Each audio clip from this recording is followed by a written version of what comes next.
चमचमीत चटपटीत भेळ कुणाला आवडत नाही? सगळ्यांनाच आवडते. चिंचगुळाची आंबट गोड चटणी किंवा पुदिना मिरचीची हिरवी तिखट चटणी वापरून आपण नेहमीच भेळ करतो. पण आज आपण थेट कर्नाटक साईडच्या हुबळी धारवाडला जाणार आहोत आणि तिथल्या भेळीचा प्रकार बघणार आहोत. गिरमीट ही भेळ करायची पद्धत जरा वेगळी आहे, पण भेळ मस्त चटपटीत आणि चविष्ट होते.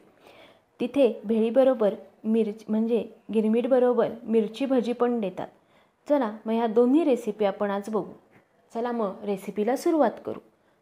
पण त्याआधी जर तुम्ही आमचं चॅनल सबस्क्राईब केले नसेल तर नक्की सबस्क्राईब करा, कारण अशा वेगळ्या वेगळ्या रेसिपी आम्ही नेहमीच दाखवत असतो.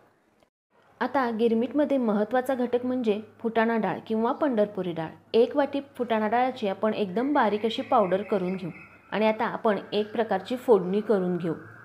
यासाठी मी 2 चमचे तेल गरम केले आहे. त्यामध्ये मोहरी घातली. मोहरी तडतडली की त्यामध्ये हळद हिंग घातले. त्यानंतर थोडे शेंगदाणे घातले. कढीपत्त्याची थोडी पानं आणि 2 मिरच्या बारीक चिरून घातल्या आहेत. दाणे छान तळून घ्यायचे. दाणे तळून झाले की त्यामध्ये 1 वाटी बारीक चिरलेला कांदा घालायचा. कांदासुद्धा ह्या फोडणीत छान परतून घ्यायचा. कांदा मऊ झाला की त्यामध्ये 1 वाटी बारीक चिरलेला टोमॅटो घालायचा. टोमॅटो आणि कांदा एकदम बारीक चिरून घ्यावे. आता टोमॅटो मऊ होईपर्यंत आपण हे छान परतून घ्यायचं. आता यामध्ये चिंच आणि गुळाचा कोळ घालायचा आहे. लिंबा एवढी चिंच आणि त्याच्या दुप्पट गूळ भिजवत ठेवून मी त्याचा कोळ केलेला आहे. झाकण ठेवून 1 मिनिट शिजवून घ्यायचे. त्याच्यानंतर या मिश्रणामध्ये चवीनुसार मीठ, बारीक चिरलेली कोथिंबीर आणि आपण जी फुटाणा डाळीची पावडर केली आहे ती घालायची. आता मिश्रण छान परतून घ्यायचं. थोडं घट्ट होईपर्यंत हे मिश्रण परतून घ्यायचे आहे. आता मी एका मोठ्या बाउलमध्ये मुरमुरे घेतले. त्यात चवीनुसार मीठ घातलं आणि तयार केलेली फोडणी 2 मोठे चमचे घातले. हे 4 जणांना पुरतील एवढे मुरमुरे आहेत. बारीक चिरलेली कोथिंबीर घालायची आणि हातानेच हे मिश्रण कालवून घ्यायचे. आता ह्याच्यामध्ये मी परत फुटाणा डाळीची पावडर 2 मोठे चमचे घातलेली आहे. आता पुन्हा आपल्याला हे मिश्रण छान कालवून घ्यायचे आहे. आता आपल्याला जेवढी भेळ सर्व करायची आहे तेवढी भेळ एका डिशमध्ये काढून घ्यायची. त्याच्यावर बारीक चिरलेला कांदा, बारीक चिरलेला टोमॅटो आणि बारीक चिरलेली कोथिंबीर घालायची. वरनं बारीक शेव घालायची. तुम्ही बघितलं की आपण या भेळीमध्ये चिंचगुळाची चटणी किंवा हिरवी मिरचीची तिखट चटणी वापरली नाही. त्याऐवजी फोडणीमध्येच हे सगळे जिन्नस वापरले. त्यामुळे भेळीला छान चटपटीत स्वाद येतो.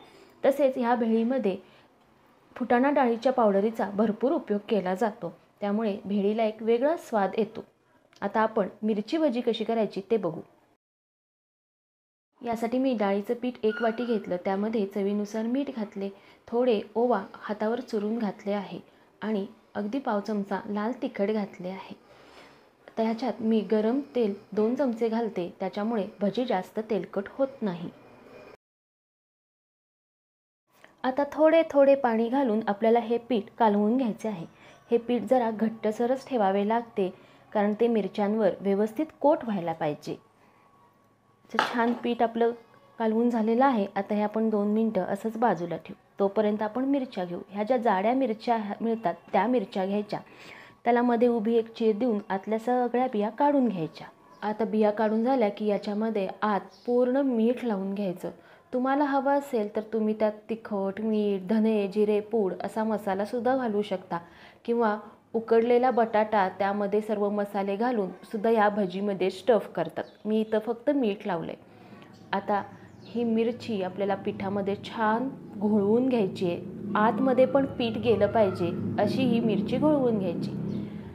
तुम्ही बघू शकता याच्यात आत पण पीठ घेतलं आहे. म्हणून मी म्हटलं होतं आपल्याला पीठ घट्ट ठेवायचं आहे. आता आपण ह्या भजी छान मीडियम ते लो फ्लेमवर तळून घ्यायची. आतलं पीठसुद्धा व्यवस्थित शिजलं पाहिजे.